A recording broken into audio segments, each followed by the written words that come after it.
A new look in this ongoing conversation. A Kansas City-based architecture firm, Manica, released new renderings last night for a potential Royal Stadium that would be in Kansas. Take a look at this map. This is the state line, you guys. Yeah. Right here, okay? So it's near the West Bottoms and Kansas River, adjacent to 670 and State Line Road. David Manica, the president and owner of Manica Architecture, we asked him if he, consulted Kansas lawmakers or the Royals.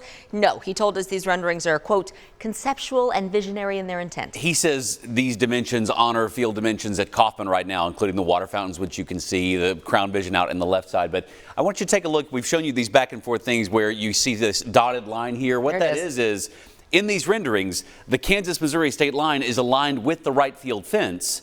So a home run hit to right field, if it were to leave the yard, could go from Kansas into Missouri. The proposal includes provisions for hotels, office, and residential lofts. They also envision developing the area along the Kansas River with some recreational activities, landscaping, and a pedestrian walkway. Again, all conceptual. There is not a thing official about this, but as always, just like it was with the Chiefs one, interesting to look at. You probably remember this. This is also from that same firm. Manica Architecture released renderings in late April for a Chiefs stadium in Kansas featuring that dome, and these were also just conceptual. The firm said they did not work with the team or lawmakers on this, but it got a lot of people talking. Sure.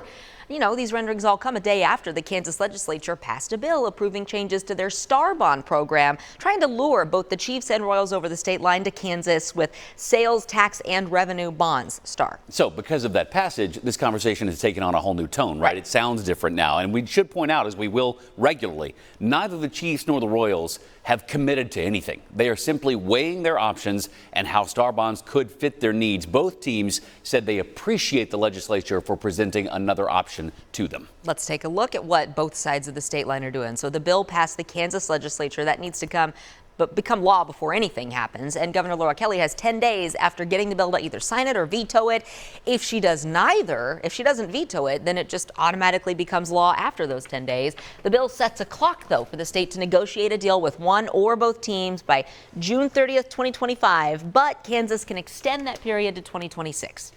In Missouri, leaders at the state, county, and city level have all expressed some level of interest in keeping both teams in the Show Me State.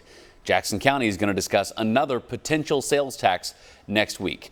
The goal could be to get a vote on the ballot by this fall. They have until August the 27th, I believe, to make a decision on something to put on the November ballot. Right now, all that focus has been on the Chiefs from Jackson County legislator Manny Abarca. Missouri Governor Mike Parson has also said that he's going to fight to keep the teams, but hasn't called for a special session, and people have been asking him to do so. That has not been on the cards just yet. Mayor Lucas has said we're in the first quarter of this conversation, and his conversations with the teams will continue. Meaning he's been having some, yes, he says already. So we've been covering all sides, voices, and angles of this stadium plan. You can find our coverage at kshb.com.